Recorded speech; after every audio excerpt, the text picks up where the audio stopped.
윤석열의 외교 순방. 이제는 단순히 외교 참사에서만 끝나고 있지 않고 있습니다. 단순 외교 참사가 아니라 심각한 책임 회피로 이어지고 있는 상황인데 그 여파가 매우 심각합니다. 국가 전산망 먹통 사태가 또 터졌습니다. 겨우 일주일 새에 네 번째나 발생한 겁니다. 한국조폐공사에 따르면 24일 오후 2시부터 3시까지 1시간여에 걸쳐 정부의 모바일 신분증 웹사이트와 애플리케이션 접속 오류 사태가 발생했습니다. 현재 웹사이트는 정상화됐으나 일부 기능을 대상으로 한복구가 여전히 진행 중입니다. 모바일 운전면허증과 국가보훈등록증 등 일부 신분증 발급은 이 대본을 쓰고 있는 시점까지도 불가능했습니다. 지금 이 영상이 나가고 있을 때는 복구가 됐을지 모르겠습니다. 해당 시스템을 운영하는 주체는 한국조폐공사입니다. 시스템 장애 원인을 계속해서 파악 중이라고 해명했는데 이로써 최근 일주일 사이에만 네 번째로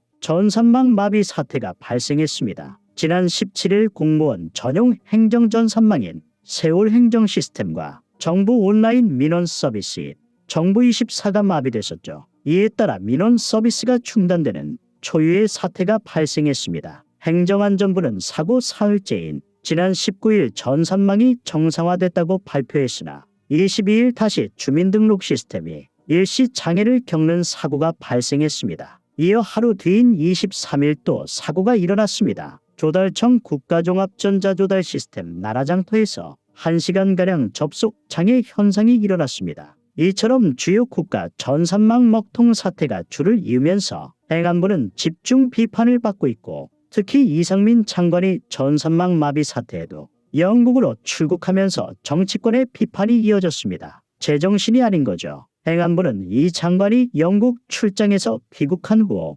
지방행정전산 서비스 개편 태스크포스 제2차 회의를 주재했다고 밝혔습니다. 이날 회의에는 고기동 행안부 차관과 송상효 숭실대 교수를 비롯해 기업과 학계 국가정보자원관리원, 한국지능정보사회진흥원, 한국지역정보개발원 등의 민관 전문가가 참석했습니다. 그럼 뭐하나요? 정작 대통령은 책임져야 할 만한 일이 생겼을 때 해외에 있느라 정신없고 심지어 전 정부들을 탓하면서 어떻게든 자신들은 잘못이 없다고 둘러대더니 결국 일주일 만에 4번이나 사고가 터지는 사태가 발생했습니다. 일주일 만에 4번이나 사고가 터진 게 전임 정부들로부터 쌓여져 온 거라고 볼 수 있을까요? 심지어 올해 들어서는 국가 전산망에서 발생한 오류 사태가 총 6차례에 달합니다. 지난 3월 법원 전산망이 마비됐고 6월에는 4세대 초중 고교 교육행정 정보 시스템에서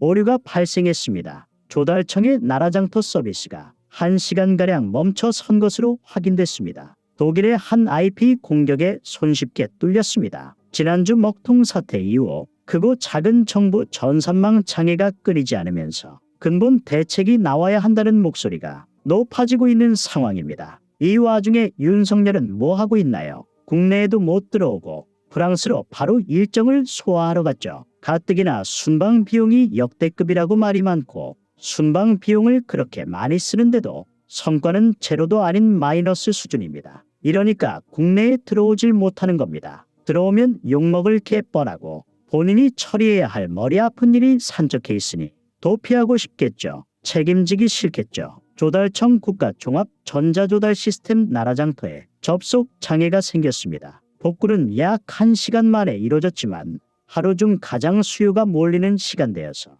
큰 혼선이 빚어진 것으로 확인됐습니다. 조달청은 접속 지연으로 입찰의 차질을 빚은 업체에게 공고 등을 연기해 피해를 최소화했다고 밝혔는데요. 나라장터 서버를 관리하는 국가정보자원관리원은 독일에 있는 특정 인터넷 주소 IP에서 집중적으로 사이트에 접속하면서 서버 과부하가 발생했다고 밝혔습니다. 해외에서의 접속 자체가 이례적인 데다 반복 접속인 점으로 미뤄 공격 목적인 것으로 판단하고 있다고 합니다. 디도스 공격 등을 대비해 자동 대응 프로그램을 만들어놨지만 접속량이 크지 않아 작동하지 않았다고 하고 보통 방화벽단에서 침입 차단 시스템 이런 걸로 다 찾아서 막는다고 합니다. 심지어 이건 그냥 초보적인 공격이고 예방으로 충분히 끝날 수 있었던 건데 기본적인 것도 안 했다 이겁니다. 나라장터 접속 오류도 올해에만 벌써 6번째라고 합니다. 특히 지난 17일 먹통이 된 행정전산망과 어제 오류가 발생한 주민등록 시스템까지 모두 행정안전부 산하 국가정보자원관리원이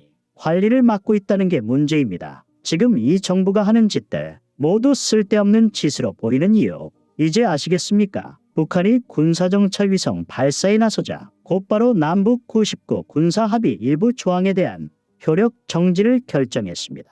계속 이념적으로 접근합니다. 이데올로기에 사로잡힌 사람들은 우리가 졌다, 이겼다 이런 식으로 힘겨루기로 봅니다. 그런데 안보라는 것은 우리 국민의 생명과 재산을 보호하고 남북 관계를 안정적으로 관리하는 것이고 이런 차원에서 봐야 하는 문제 아니겠습니까? 그것을 힘겨루기 차원에서 보고 있는 겁니다. 우리가 압도적으로 보복할 수 있어야 쟤들 감히 도발을 못한다. 이따위 얘기를 하는데 강력하게 한번 보복해 보라고 하지도 못할 거면서 뭐 하는 짓인지 모르겠다는 겁니다. 한마디로 제정신 아닌 인간들이 모여서 말도 안 되는 일들을 저지르고 있다는 것이죠. 이 사람들은 심지어 대안도 없고 아무 생각도 없습니다. 모든 일을 감정적으로 대하고 즉흥적으로 대하기 때문에 문제가 심각하게 흘러가고 사고도 터지는 겁니다. 군사 합의 파기하겠다. 누가 했던 이야기인가요? 북한에서 했던 얘기죠. 모든 사상과 업무 처리가 이렇게 내려가고 있습니다. 북한에서 군사 퍼레이드 하듯이 국군의 날때 행사하고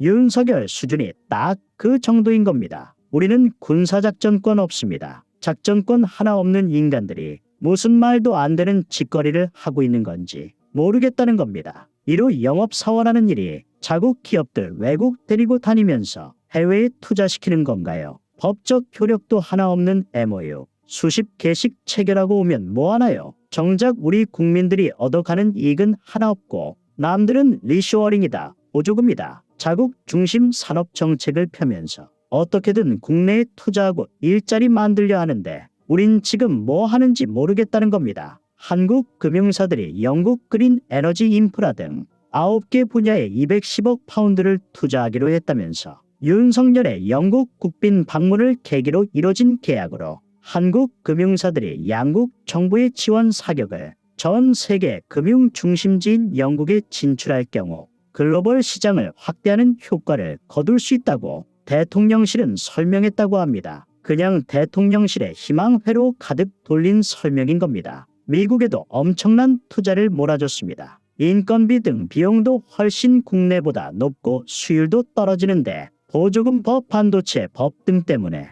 우리 기업들 울며 겨자 먹기로 미국에 투자했습니다. 이게 대체 뭐 하는 짓이냐는 겁니다. 이렇게 안 되게끔 오히려 협상하고 설득해야 하는데 오히려 무슨 자랑이랍시고 해외 투자를 늘어놓고 앉아있으니 개탄할 노릇이라는 겁니다. 대통령이라는 사람이 도대체 무슨 생각으로 돌아다니는 건지 무슨 생각으로 사는 건지도 모르겠습니다. 용해인 기본소득당 의원이 2024년 총선을 위한 개혁연합 신당을 제안했습니다. 어떤 당이든 현 정부를 제재할 수 있는 당이라면 환영입니다. 특히 용해인 의원 같은 사람들이 진짜 청년 정치인 아니겠습니까? 반윤연대가 아니라 진짜 상식적인 정치를 위해 움직여야 하고요. 우리 국민들도 그에 맞게 투표를 해야 합니다. 용해인 의원이 24일 국회 소통관에서 기자회견을 열고 내용 없는 이준석식 주판 노름을 끝내고 대전환을 향한 개혁 정치로 제3지대를 채워내겠다며 진보적 정권 교체의 기틀을 기필코 마련하기 위해 개혁연합신당을 추진하겠다고 발표했습니다. 이런 행보 응원합니다. 해외 돌아다니면서 25억씩 쓰고 다니는 누구보다 훨씬 낫습니다.